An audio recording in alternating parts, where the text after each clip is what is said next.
Hi guys, Chris at The Ultimate Recycler. Today I'm going to show you a really basic, quirky upcycling project. Just using old pots. We're making a Kitchenalia style hanging lamp. Don't get much easier than this. Anyone can have a go, and it's a great way of upcycling a product that otherwise would be wasted. Yeah, you can send them to scrap metal. This one's stainless steel, this one's aluminium, probably worth about 10 cents for scrap, maybe about the same for stainless steel.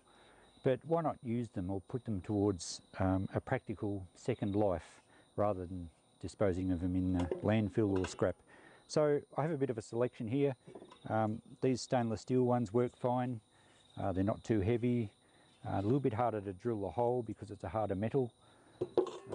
Aluminium, this one's actually the insert out of a slow cooker. It would clean up there because we've got to make a hole. Here's a vintage aluminium pot.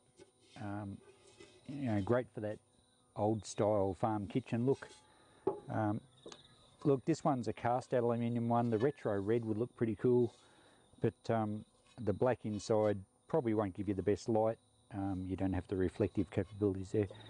And an old saucepan, probably not use saucepans because they're not symmetrical. It's going to hang a bit crooked and you're going to have a steel spike hanging in the air, so it won't look quite as good. Symmetrical is better. So I'll take you through the really simple processes of how to make one of these, and a great upcycling project for you. So it's a very simple process. No matter which type of container you're using, all we need to do is find the middle within a couple of millimeters, and your light fitting has a screw-on collar. That part has to go through a hole, so the collar will be a good guide as to what size your hole needs to be. So we'll just mark that around there. Some containers, as I've mentioned, the strainer type ones usually have a hole in the middle anyway, so your central spot is marked. Then this one, being aluminium, will be easy to drill through, so we'll just do a series of holes. And once you've got your holes through, you don't need to worry about it being too neat because we'll neaten up with a file and a tick. Just use some snippers, some side cutters in this case, to take out the centerpiece. Again, the aluminium is very soft, much easier to work with than stainless steel.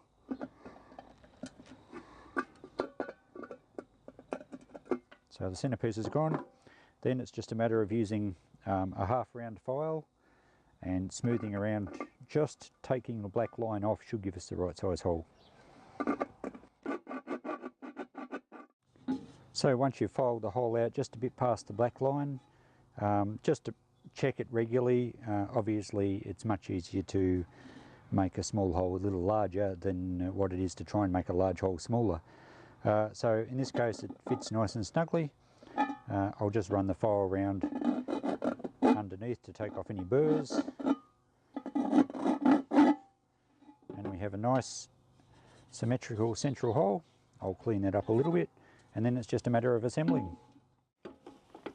So in this case I'm going to use this pre-assembled piece, which has a fitting for the bayonet socket in the roof, in the ceiling, and it gives you a length of cord to hang the light fitting down. So it's just a matter of screwing the collar on. And these aluminium pots, and also the stainless steel ones, they're not so heavy that you can't, that the wire won't support them very well.